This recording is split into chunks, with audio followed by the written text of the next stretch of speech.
So when warming up, what are you kind of looking for? This is where I let training be rehab, right? Yeah. Where like smart warm-ups are usually going to lead to a smarter session. I've realized that for me, the hardest thing for me is getting things to co-activate together. So getting things to actually synchronize together for stabilization. I think for a lot of females in particular, stability tends to be a problem. Yes. So if you can add just enough chaos within a movement to make things have to coordinate, generally it's going to translate better to a bar. I chose this grip because I'm getting ready to deadlift, and one of the big problems I'm having is getting my shoulders in position on top of my rib cage. So I'm going to look to stack my rib cage just like you would when you're with a bar, but I want shoulders open rather than rounding forward. Cool. Make sense? It does. Cool.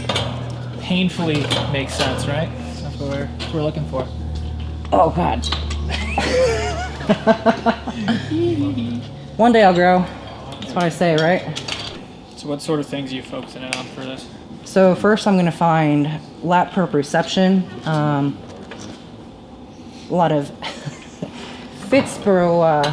Fitfluencers are going to talk about how as long as you're moving through the right motion, you're not going to have an issue getting the right muscle working. But I tend to work with a lot of people who don't fit a textbook. That's kind of my MO. So people who like can't find the lats or can't find their delt or can't operate the way a textbook should. And that's why I really think proprioception is important, especially for muscle groups that people have a hard time really feeling, really finding, and then integrating under the bar. Well, it's funny you'd said that because I used to do a lot of work with middle school, high school, collegiate baseball players. Yeah. And that was always one of the first things that we would do is like find your lats. Yeah. And they would think I was crazy. They're like, what do you mean? It's right here. Well, I'm I'm like, moving, so it's got to be. Yeah. Yeah. For being able to have that sensation, right? Right. And there's always a question like, and we can probably talk about this for hours, but how important is it to feel a muscle? And there's a time and a place, right?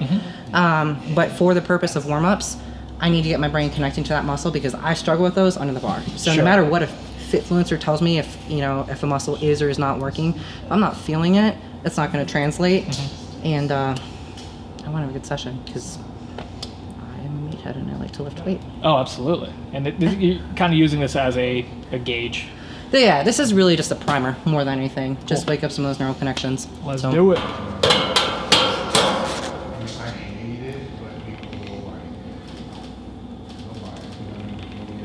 So I'm trying to keep ribs mostly stacked, bracing the way I want to under a bar for specificity, but also trying to get my shoulders into position where I'm not doing this underneath the bar or with a bar.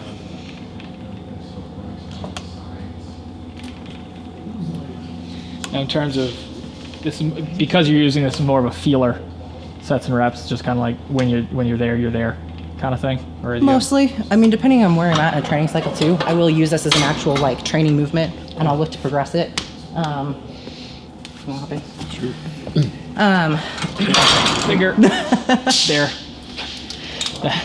That's what I was talking about. That's a thing. I have thick fingers. Yeah.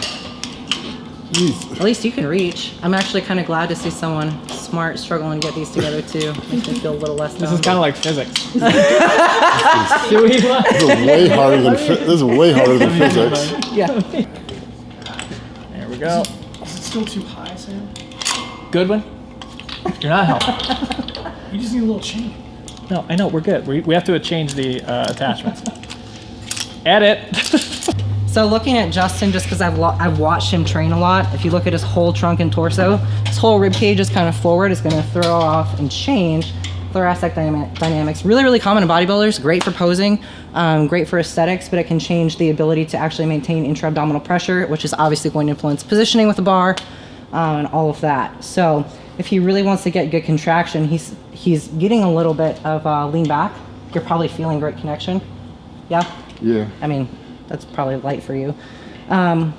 If you drop your rib cage a little bit up front, so take that and drop it down. Good. Now take your whole trunk and lean it back. Not quite that much. There you go.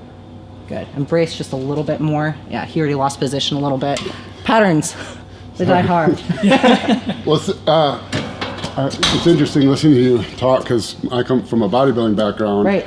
I have absolutely zero, and I know you said not everyone can do this. I have absolutely zero thought about bar path, body positioning, anything. All I'm doing is feeling my lats. And so I have no idea where. So like I always say with training, there's really, it's two completely different worlds. If you're bodybuilding Yes. or powerlifting, in powerlifting, it's, moving up like on bench.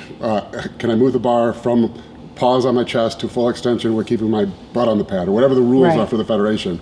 For training your chest, it's completely opposite. None of that matters. It just matters if you're... Totally. So Totally.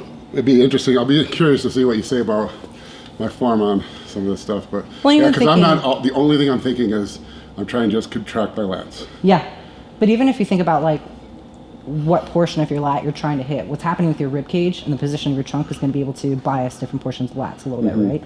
So like one of the reasons I think the rope rows work so well for you to hit lower lat is it puts you in a position of flexion, which is so different from where you're normally. Your rib cage is forward, back Yeah. is arched, and you're really, I mean, again, super aesthetic for quarter turns, front poses, anything. I tend to kind of fall in the middle of things too, where like I don't approach my own training this way all the time. I kind of show up. I actually joked with Justin in a check-in.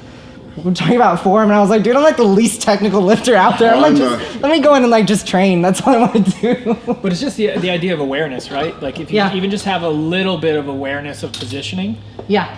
and again, like we were talking about in that other video, I don't know what video that's going to be or what piece of that's going to be. It's like it's those little steps that you Right. take in every single And when does it matter? chance. Exactly. Because for a lot of people, it doesn't. Exactly. And I'm not going to give someone who's like already super in their head about their training. I mean, it's a keep it simple stupid, right? Well, yeah, or if you're working with somebody that's like, okay, they need to lose 100 pounds, and they're like, well, your rib cage. It's like, well, let's put the fork down. That's the same thing with diets. People like that they'll know every reason the diet won't work. Yeah, exactly. They'll know everything.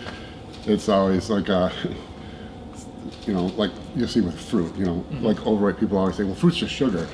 It's like, yeah, but when was the last time someone was on my 600-pound life because they couldn't stop like, eating I love pears? bananas. Yeah. If it wasn't for strawberries. God, those damn blueberries. They get you every time. Well, yeah, people get so tied up in the specifics, like a lot of clients would be like, oh, I didn't work out today because I got to the gym and realized I didn't have my intra-workout. It's like... My aura ring said. Like Ronnie Coleman never had an intra-workout. He did pretty. He just gave up on the whole workout because he didn't have like torso one little position minor a little thing bit that there. probably doesn't make a difference. Oh yeah. To hit lats a little bit differently. So I'm going to start more upright, let ribs flare a little. Connect with lats really, really well there, at least upper lat. So for bodybuilding purposes, great.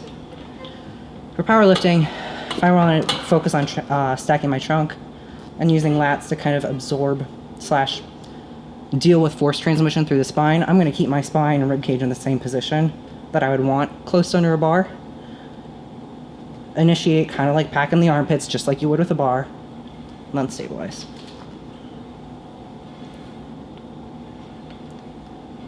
And that's really fatiguing.